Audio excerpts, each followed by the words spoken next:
La deuxième défaite d'affilée, la troisième cette saison du Real qui en 16 matchs, on est début novembre, a déjà plus perdu que sur l'ensemble de la saison dernière. La saison dernière, le Real n'avait perdu que 2 fois, toutes compétitions confondues en 55 rencontres. Est-ce que la mécanique est grippée? Clairement. Clairement, aussi la défaite face à Barcelone leur a fait mal.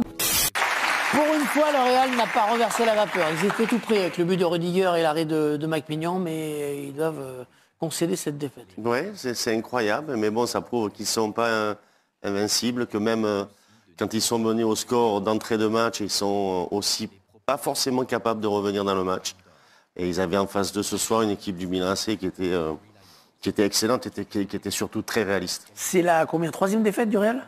La deuxième défaite d'affilée, la troisième cette saison du Real qui en 16 matchs, on est début novembre, a déjà plus perdu que sur l'ensemble de la saison dernière. La saison dernière, le Real n'avait perdu que 2 fois, toutes compétitions confondues en 55 rencontres. Est-ce que la mécanique est grippée?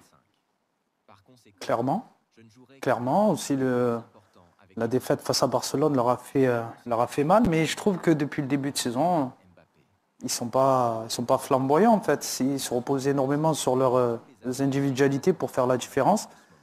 Et à un moment donné, les individualités ne peuvent pas faire ça à chaque match. Et c'est triste de dire ça parce que je ne pense pas que ce soit justement lui la cause, mais il y a aussi pas mal de changements qui ont été effectués dans... Changement tactique du fait de l'arrivée d'Mbappé. Exactement, dans le 11. Et dans le vestiaire. Les égos de certains ont peut-être été froissés, donc après, ils n'ont plus le même rendement. C'est une équipe qui concède beaucoup plus d'occasions et beaucoup trop de buts en ce moment. Là, ils viennent d'en prendre donc 4 à domicile face au Barça, 3 face à Milan. Même si on remonte juste le match d'avant, la victoire 5-2 contre Dortmund, ils en prennent aussi 2. Donc là, par exemple, sur les 3 derniers matchs à Bernabeu, c'est 9 buts encaissés par le Real Madrid. Et ils étaient menés par Dortmund dans ce match. 2-0, ils ont eu 2-0. Ils ont eu très chaud contre Stuttgart aussi lors du premier match. Vous parlez d'équilibre de vestiaire, et pas seulement dans le vestiaire, sur le terrain. On a vu Bellingham, par exemple, quitter la pelouse un peu agacé. C'est un peu la victime aujourd'hui. Hein. Rodrigo aussi qui est remplaçant. Rodrigo qui est remplacé, c'est pas exilé côté droit. Je crois que c'est un casse-tête pour Carlo Ancelotti. Quand on voit les performances de Bellingham la saison passée, qui survolait au milieu de terrain au niveau de ses matchs et de ses performances.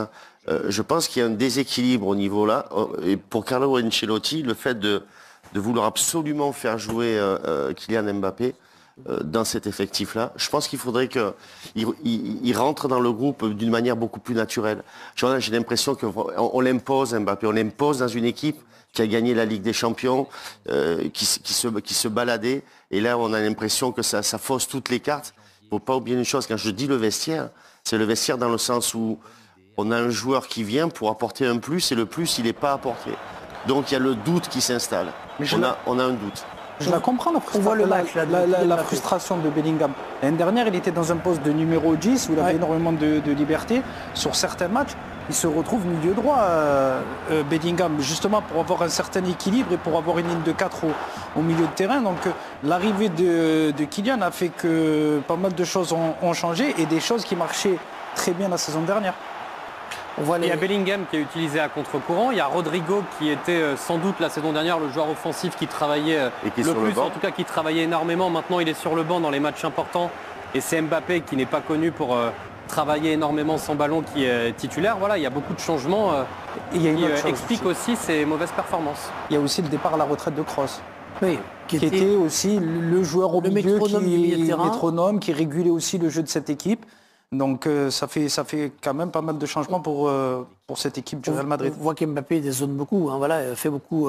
Il a tenté, mais il n'a pas marqué. Voilà, et on ne peut pas demander à Modric de tout faire aussi au milieu de terrain. Et Kroos n'est plus là, et on peut dire que Tchouaméni est en difficulté. Il est sorti à la mi-temps aujourd'hui, remplacé par Camavinga. Il est un peu dans le dur, l'international français. Mais on le voit sur le but déjà, on le sent un peu perdu dans les airs. Et c'est vrai que son impact au milieu de terrain devrait être beaucoup plus que ça. Le fait de se voir remplacer si rapidement dans le match par Camavinga prouve que justement pour Carlo Ancelotti, il y a des failles dans le système et c'est des postes clés. Le poste de Tchouaméni au milieu de terrain est un poste clé. Le poste de Bellingham est un poste clé aussi et il y a des difficultés. Et puis défensivement, avant, ils ne prenaient pas autant de buts et aujourd'hui, ils en prennent énormément, comme disait Gauthier. Écoutons Carlo Ancelotti au micro de Xavier Giraudon après cette nouvelle défaite donc à domicile du Real ce soir face au Milan. Carlo, c'est une soirée très dure. J'ai pas reconnu le Real Madrid ce soir. Oui, ça a été un match difficile, une soirée difficile. Je crois qu'on n'a pas joué à notre niveau. On n'a pas été solide derrière. On a pris des buts qu'on aurait pu éviter. Ça a été un match difficile. On a essayé de revenir, mais ça n'a pas été notre soirée, on n'a pas bien joué et on doit s'améliorer. On parle beaucoup des 3 attaquants, de la relation Rodrigo, Mbappé, Vinicius. Est-ce que c'est pas l'équipe qui est en crise parce que le milieu pas très fort ce soir et la défense très fragile? Oui. Oui, on a aussi des problèmes derrière. Lors des dernières parties, on a encaissé 9 buts. Ce n'est pas notre habitude. L'an dernier, on encaissait beaucoup moins de buts. On en a pris 25 sur toute la saison. Je crois que c'est là le problème. On doit travailler, s'améliorer. C'est trop le métier, Carlo. Vous savez que lorsqu'on perd 4-0 contre Barcelone, 3-1 contre le Milan, la pression arrive sur vos épaules aussi. Oui, mais c'est normal, c'est notre travail. Je crois que c'est normal. Il faut rester concentré, focus sur notre travail et s'améliorer. Non, dessus. Carlo Ancelotti avec la traduction de Sébastien Martins. Il en a vu d'autres, Carlo Ancelotti. Ça le mérite d'être il en faut plus. Ouais, mais l'équipe, elle ne lui ressemble pas là. Non, c'est clair. Mais par contre, il ne nie pas la crise. Il voit bien qu'il y a un vrai problème au Real en ce moment. Et déplacement à Liverpool et à l'Atalanta lors des 2 prochaines journées en Ligue des Champions pour le Real, qui, rappelons-le, n'a que 6 points après 4 matchs. Programme très, très, très difficile. Hein. On est peut-être à l'aube d'une énorme surprise dans cette attention avec le Real. Nouvelle Ligue. C'est définitif. La crise est désormais totale dans le camp méringué. Je ne vois pas comment je peux être objectif après cette défaite. Apparemment, le Santiago Bernabéu n'est plus aussi inviolable. Encore une désillusion à domicile. Comment est-ce possible ? Je n'ai plus de mots, les amis. Je suis dans un état indescriptible. Mais ma première question est celle-ci. Que fait Mbappé sur le terrain ? Pourquoi Mbappé joue-t-il l'intégralité des matchs alors qu'il n'apporte rien sur le terrain ? Que font Endrick et Arda Güler au banc ? Il est vrai que nous avons beaucoup de problèmes actuellement, mais nous avons également la solution. Seulement, Ancelotti et Pérez sont trop orgueilleux, excusez-moi pour l'expression, pour la mettre en pratique. Vous vous rendez compte qu'on vient de perdre 2 matchs à domicile ? Et pire encore, consécutivement. Le Real m'énerve. Mon propre club m'exaspère. Parlons un peu du match. Ancelotti est revenu encore aujourd'hui avec exactement la même composition comme il l'avait fait contre le Barça. Militao, Rudiger, Vasquez et Mendy en défense, Valverde, Modric, Tchouaméni et Bellingham au milieu et Mbappé, Vinicius en attaque.